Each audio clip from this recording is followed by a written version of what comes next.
Pardon the interruption, but I'm Pablo Torre. Wilbon is off today, and I am honored that you invited me back on to co-host with you, Tony. I'm Tony Kornheiser. I'm just trying to stay on your good side. You're a tough guy now. Yeah. You know, I got to be careful. People I got to be careful. Are about afraid. You. And I'm confused. Yeah. I'm just your friendly neighborhood sports journalist. Why? What's in your closets, Tony? Anything? As they say, be afraid. Be very afraid. Welcome to PTI, everybody. Wilbon is off chunking and blading, so I'm joined by our great friend, the host of the podcast, Pablo Torre Finds Out, Mr. Pablo Torre. Good. And we begin today with talk of the NBA MVP. J.J. Redick boosted his guy, Luka Doncic, last night, saying Doncic is leading the Lakers' great recent success. The Lakers are 15-2 since February 28th, including a win last night over Washington. And in that span, Doncic is averaging 36.5 points on 49.3% shooting, 8 rebounds, 7 assists a game. A leading contender for MVP as well, Oklahoma City's Shai Gilgeous-Alexander, said he was not going to stump for himself for MVP even after last night's 47 points against Detroit. He prefers to let his play do the talking. And we all know that Victor Wembanyama publicly says he wants to be the MVP. Wembanyama had 41 last night with 16 rebounds against Chicago. Pablo, which approach to the MVP award has the most impact on you? None of the campaigning strategies, Tony, as you know from your time in D.C., none of it really replaces the substance at hand. Like, I've seen Daryl Morey be so thirsty for James Harden, Joel Embiid. I've seen people say, I would never insert myself into this process. I don't care. I'm looking at the merits, though, the subjects on their own merits. And I'm like, okay, where do I put Doncic? I'm putting him probably fourth. I think Shai Gilgeous-Alexander, number one, Thunder the best team. He's averaging 55% on 32 points a game. For a guard, that's insane. Jokic is leading the league in rebounds and assists as a center. Wemby, if he wasn't playing as little as he was, 400 to 500 minutes less than the other guys, I'd probably pick him because of his defense. And Doncic, nothing to be ashamed of. It's just he's number 4 to me. Number 4 on the list. So I really like the fact that Wembanyama has said publicly he wants to be the MVP and that he wants there to be no doubt about the separation he has from everybody else. The Lakers are 15-2 lately, Pablo. That's really good. The Spurs are 25-2 since February 1st. And Wembanyama is in the middle of that. Shai Gilgeous-Alexander, it's fine that he doesn't want to campaign for this. He doesn't have to. He won it last year. He's having about the same year, and his team is the best team in the league. So it's very easy to vote for him, and I think that humility will help him. Doncic has been great lately. There's a quote, though, from Doncic, which indicates to me that he thinks he's not that high with the voters. He says, the better I play, the more I go down in the ratings. But here's the thing. They've been very much better this year than last year. They've been very much better most recently than earlier in the season. J.J. Redick is 100% right to stump for Doncic. He's 100% right to do that. You know, and I get all of it. But on the ballot that I have, if I had one, it would be Jaylen Brown first. Because I think what he's done in the absence of Jason Tatum is terrific. And then second for me would be Wembanyama, but it would have been Cade Cunningham had he not gotten hurt, because Detroit is on top in the East. And then I would have Gilgeous-Alexander, Doncic, and Jokic, who is, and I'm sure you agree with this, simply the best basketball player in the world. He's the best player in the world. Look, we're at a point in the NBA where the MVP race, you could tell me any of those names are the winner, and I'm not going to storm the league office. Like, we are blessed with an abundance of high-level talent, a lot of it international, by the way. Jaylen Brown kind of sticking out on that list of guys. But we're good. And I think it's a difference of minor differences as opposed to one obvious choice. But I want to move, Tony, from awards to comeuppance. Because Ducks captain Radko Gudas faced the Maple Leafs last night for the first time since putting their star Austin Matthews out for the season with that knee-on-knee hit. And Gudas had been injured and could have ducked the game, but he decided to play to, quote, stand behind my own mistakes, end quote. And so with the drop of the puck, Toronto's Max Domi dropped his gloves and punched Gudas 10 times without receiving a single punch in return. Tony, did Radko Gudas earn back a measure of your respect by doing that, by playing and taking his punishment? Absolutely. Absolutely. He has been a guy who's been suspended multiple times. He has taken people out. He took out Austin Matthews for the rest of the year. He did not have to play in this game. Anaheim is not going back to Toronto this year. He could have said, just scratch me and I'm done. But instead, he made it very publicly clear that he wanted to be out there, made it very publicly clear that you could take a shot at him. He was going to be there. Give him your best shot. And he knew that the honor of Toronto depended on getting in a fight with him. So as you say, as soon as they have the opening puck drop, the most senior Toronto player in terms of being a fighter, Max Domi, went after him. There were 2 more dust-ups. Thankfully, nobody got hurt. And this will sound like frontier justice, Pablo. But I think what Gudas did is honorable to get out there. I don't know if it'll satisfy all the fans of the Maple Leafs because Matthews is the captain of the Maple Leafs. But to me, to say, I'm here, take your best shot, I'm not going anywhere, yes, he got back respect from me. Yes, he did. Yeah, no, we're living in a time where like the guardrails of honor and shame have never mattered less, except in hockey, where we're learning that there are depths to that honor code.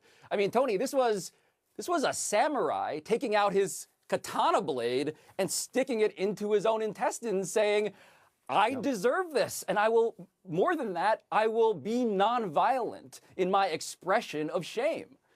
I didn't realize that this was a process that was so obviously dictated. Like you just said, yeah, of course Domi had to do it because he was the #1 guy in terms of experience, but also, remember, they didn't do this in the game when Austin Matthews got hurt. And so Gudas also helped bail out the honor of the Maple Leafs by giving himself at that altar, yes. Yeah, I mean, I found this, I found the entire exercise. I know it's violent. Wilbon always says they only fight in the NHL and not in Europe and not in the Olympics, except that Gudas is from Europe and he's been in 50 fights in the NHL. He's been more fights than Leon Spinks in his whole career. But I found this commendable, Pablo. His behavior in this action I found commendable. Let's move to the NFL. The first game of the season this year for San Francisco will be in Melbourne, Australia against the Rams. 49ers coach Kyle Shanahan does not want to go to Australia for this game or any game. Yesterday, Shanahan was asked if he saw positives here, and he said, quote, I don't see any pro. It's cool for the league to play globally, but as far as the team doing it, no. There's not much benefit, unquote. The Niners will not get a bye week after the Australia game, and the flight to Melbourne is 16 hours each way.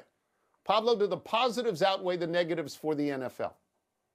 No, they don't. And the NFL, it's funny to frame it around wants, as Kyle Shanahan was doing, because the NFL, we're in the wants business now. The NFL doesn't need to see the planet as this risk board to conquer, but they do.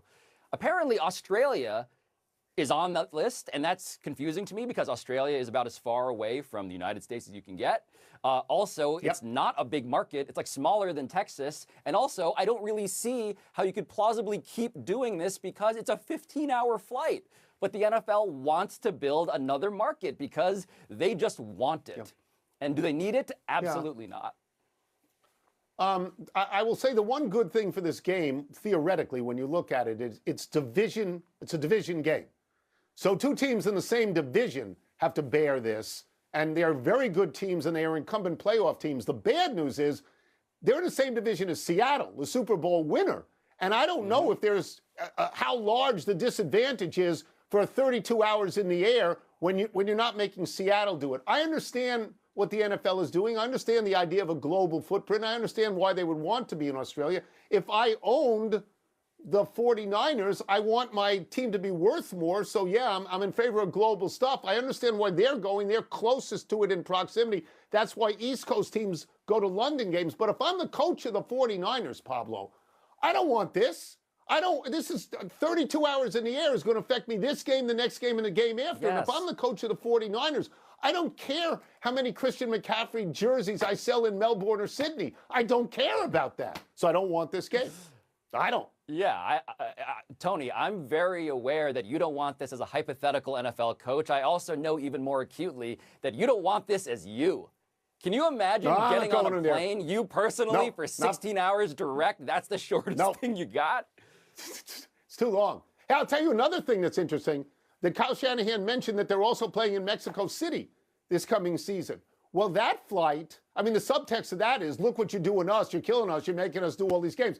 That flight's 4 hours and 15 minutes. They also play at the Giants in New Jersey. That's over 5 hours. So, and right. Nobody's going to say, let's cancel a game with the Giants because the Giants stink. You'd play them in Mexico City or anywhere if you could. Let's take a break. Coming up, the Pistons were missing 4 starters last night, but still took the Thunder to overtime. We're going to ask Kendrick Perkins what that means. We'll also ask him if he thinks the Coach of the Year award is stupid, like Joe Mazzulla insists it is. It's interesting what you said about the code in the NHL, that they still have that code. Yeah, because he could. We've got some NBA questions for our great friend from NBA Today, ESPN NBA analyst Kendrick Perkins. Let's start with this. The Pistons' top 5 scorers, they were out last night, top 5, and they still pushed Oklahoma City to overtime on the road. What, if anything, Perk, what, if anything, do you take from that game? That SGA is the MVP of the league, and he's getting my vote. That we just witnessed a guy coming off a back-to-back going against a fierce Detroit Pistons team that played with a physical style of play, and that a guy that didn't make no excuses without having his Robin and Jalen Williams drop 47. Can we understand the moment for a second when it comes to SGA? We're talking about a guy that just went on a championship run, led a team, went deep into the postseason, into June, all of a sudden come back the following season without his Robin, lead his team to the top record in the NBA, 60-win season, and he joined the company of Michael Jeffrey Jordan again. 4 consecutive seasons of averaging 30 and shooting over 50% from the field. I got the email today. Was I going to be participating as a voter or not? I put yes, and SGA is getting penciled in as my MVP. Perk, I want to stay at the top of the standings. The team's trailing the Thunder. The Cavs got the Lakers tonight. Which team are you higher on, Los Angeles or Cleveland? I'm actually higher on Cleveland, to be honest with you. I feel like they have all the pieces, to go and actually make a legit push in the Eastern Conference. But let me say this to you. Out of all the teams in the league, they're the team that's under the most pressure. Donovan Mitchell is under the most pressure. He's a guy that hasn't led a team to a conference finals. Now you're playing with a guy in James Harden who's going to relieve pressure from you. James Harden also is one of the best facilitators in the game. He's going to make Evan Mobley and Jared Allen better. We saw that last night. Evan Mobley had a season high of 34 points. So when you talk about what they added at the trade deadline and what they need to accomplish and the focus that they have to have, I'm looking at the Cavs, and I believe that they're going to be a sleeper because no one is picking them as their favorite, but they have all the pieces and check all the boxes. Okay, so you checked the box on being a voter for MVP. I want to take us to the other award that's been making news. So Coach of the Year, right? This is Celtics head coach Joe Mazzulla on the premise of that award. I'll read you the quote. "I don't need it. I think it's stupid. They shouldn't have it. I don't ever want to be asked or talk about it again. It's just that dumb," end quote. And he goes on to say that a team's success is really about the players and the staff, Perk, and you're shaking your head. So do you agree with Joe Mazzulla about the stupidity of the award? You know what's the sad part is that Joe Mazzulla is a candidate for Coach of the Year. And that was one of the most asinine things I've ever heard in my life when it comes to disrespecting that position. Like, you're disrespecting greats like Phil Jackson, who had to manage egos of a Scottie Pippen, Michael Jordan, and Dennis Rodman. You're disrespecting a Phil Jackson that had to manage egos between Kobe and Shaq. You're disrespecting Greg Popovich and Red Auerbach. And also, you're disrespecting the guys that's coming up under you that actually want access to these type of jobs of being a head coach. Like, head coaches matter. They spend more time in the gym and away from their families than players do. When you talk about sacrificing, coaches really do sacrifice. They don't stand by 24 hours a day. A player could call an assistant coach at 2 in the morning and say that he want to get shots up, and that coach better get his ass up and meet him at the gym so that he could be available to work that player out. And I love Joe Mazzulla. I think he has a different personality, but he's a hell of a coach. But that right there, it just didn't sit well with me, and it was one of the most asinine things I've ever heard. I want you to see me. It's silent applause for what you just said. I am applauding you. That was great. And we will get you out of here on this. Anthony Edwards missed the tip last night because the quote is nature called. As a player, how often are you forced to make a decision whether to play or just go to the bathroom? How often, Perk? I mean, listen, I'm willing to bet if you take a survey or take a poll that 80% of current and former players all had the same routine of using the restroom before they started the game.